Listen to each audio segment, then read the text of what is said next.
खूंखार रास्ता। एक महात्मा जुमेरा गांव से थोड़ी दूर एक शांत इलाके में अपनी कुटिया में अपने एक नौकर के साथ रहते थे।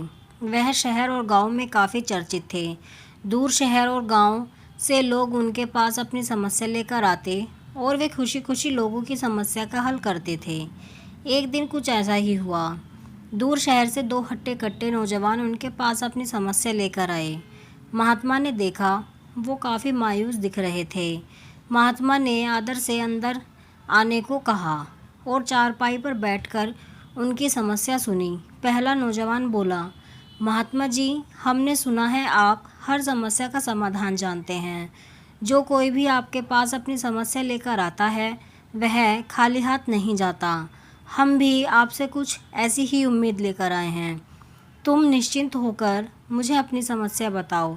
महात्मा ने विनम्रता से बोले। महात्मा जी, दूसरा नौजवान बोला, बात ऐसी है, हम लोग इस शहर में नए आए हैं।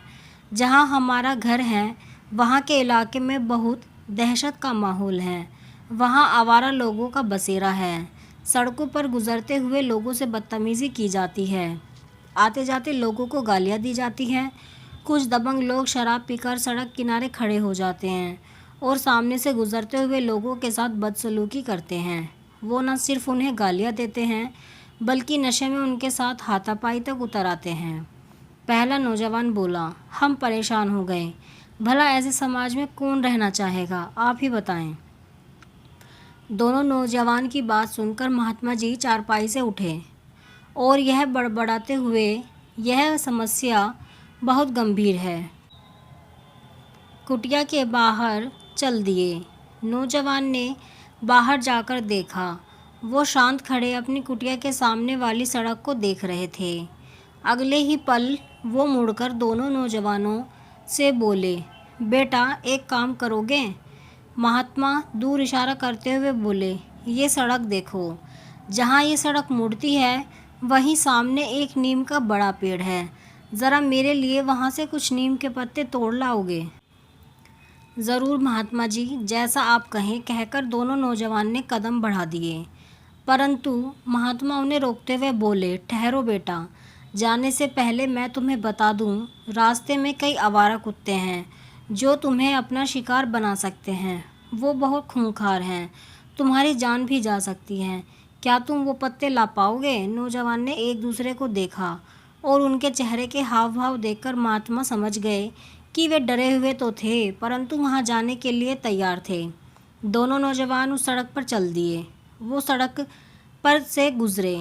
रास्ते में उन्हें काफ़ी आवारा कुत्ते सड़क किनारे बैठे मिले।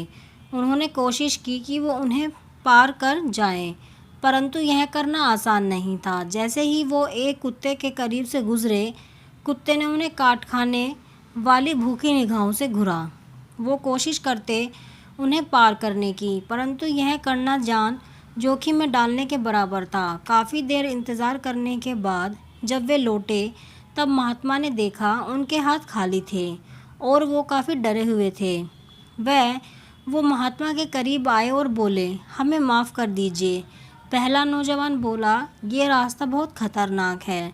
रास्ते में बहुत खूंखार कुत्ते थे, हम ये काम नहीं कर पाए। दूसरा नौजवान बोला, हमने 2-4 कुत्तों को झेल लिया परंतु आगे जाने पर कुत्तों ने हम पर हमला कर दिया। हम जैसे तैसे करके अपनी जान बचाकर वापस आए हैं। महात्मा बिना कुछ बोले कुटिया के अंदर चलते गए और अपने नौकर को साथ लेकर बाहर आए। उन्होंने नौकर से वो पत्ते तोड़ने के लिए कहा। नौकर उसी सड़क से गया।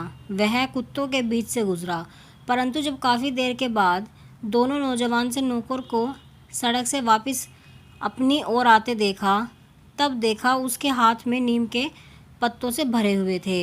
यह देखकर दोनों नौजवान भौंचक के रह गए। महात्मा बोले, बेटा, ये मेरा नौकर है, ये अंधा है। हालांकि ये देख नहीं सकता, परंतु कौन सी चीज़ कहाँ पर है इसे पूरा ज्ञान है। ये रोज़ मुझे नीम के पत्ते लाकर देता है और जानते हो क्यों? इसे आवारा कुत्ते नहीं काटते, क्योंकि ये उनकी तरफ ज़रा भी ध्यान नहीं देता। यह सिर्फ अपने काम से काम रखता है। महात्मा आगे बोले, जीवन में एक बात हमेशा याद रखना बेटा, जिस फिजूल की चीज़ पर तुम सबसे ज़्यादा ध्यान दोगे वह चीज़ तुम्हें उतनी ही काटेगी।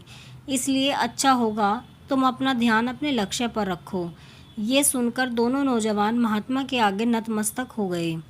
अब उन्हें एक सीख मिली थी जिसे वो जीवन भर याद रखने वाले थे।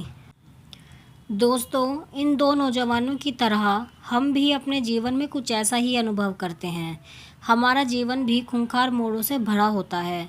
न जाने कौन से मोड़ पर मौत हमें गले लगा ले, परंतु यह सिर्फ हम पर निर्भर करता है कि हम उन नौजवानों की तरफ डरकर वापस लौट आते हैं या फिर नौकर की तरह धैर्य और हिम्मत से आगे कदम बढ़ाते हैं और अपना लक्ष्य हासिल करते हैं।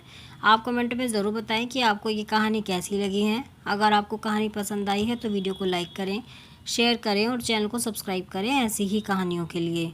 और आप इंस्टाग्राम पर भी फॉलो कर सकते हैं, उसका लिंक भी आपको डिस्क्रिप्शन में मिल जाएगा।